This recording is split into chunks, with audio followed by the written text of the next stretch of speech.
मत बहुत भल लगुच आम आंदपुर पंचायत रे प्रत्येक बुजुर्ग व्यक्ति प्रत्येक छुआ हो बड़ हो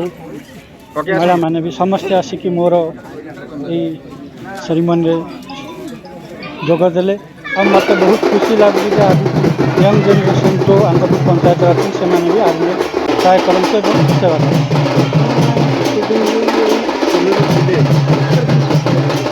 मोर बहुत सारा आज ड्राइवर थी आर्मी सर्विस ऑल इंडिया सब गाड़ी सब आड़े मुझे सीनियर है गाड़ी छाड़ी सुपरवाइजिंग आसी तो बड़ा अच्छा सिस्टम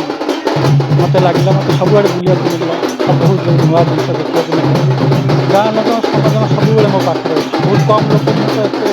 गाँव तथा भी बुलाबुली करे जो लोक मैंने मत जानती से विषय बहुत अभिज्ञता किए सब लोग बहुत कम अवसर एवं तो मुझे नेली आगे देखी आमर बहुत सारा अच्छी मत प्रथम 2-3 मिनट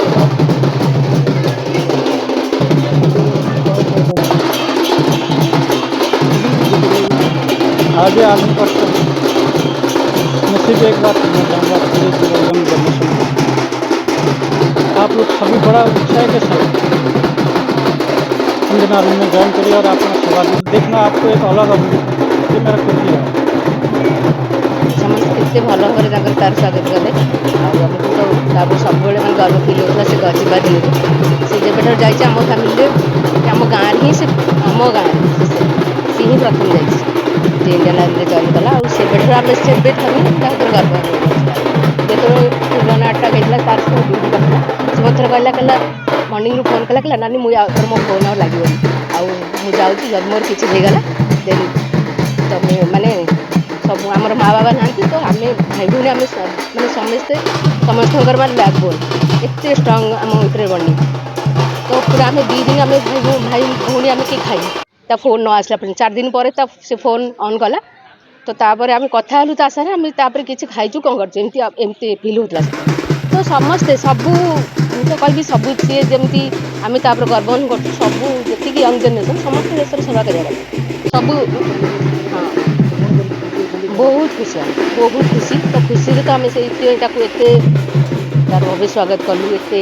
बहुत खुशी आम खुशी लगला मु तो 5-6 वर्ष रिटायर्ड कर सारे मो सान भाई एवं रिटायर्ड कला तापर बड़ भाई गोटे समारोह आयोजन करते मो सान भाई भी हम से संबर्धित कले भी तुम्हें भी हम तेणु मत दी जन को आम 2 जन को से बसई सार संबर्धित कले एक जो उत्साहपूर्ण भावना देखिली जमी इंडियन आर्मी प्रति भारत सेना प्रति सब सद्भावना रही आम बहुत उपकृत और लोक मानक आम कहूँ यही भेने कि भारत सेना से कर्म ड्यूटी से निर्वाह कर युवपीढ़ी के यह कहि कैरियर प्रोग्रेसन देखा जाए ताले इंडियन आर्मी तो बेस्ट चॉइस कारण से आपणकर सबू सुरक्षा मिल पार मेडिकल एवं प्रोग्रेसन प्रमोशन प्रोग्रेसन एवं तांकर जीवन सुरक्षा एवं सम्मान सबकि पाइबे से Indian army the best choice और से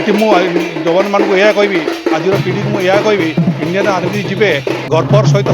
से सेवा करेंगे भारत सेना रही समस्ते तुमको सम्मान और सद्भावना देवे।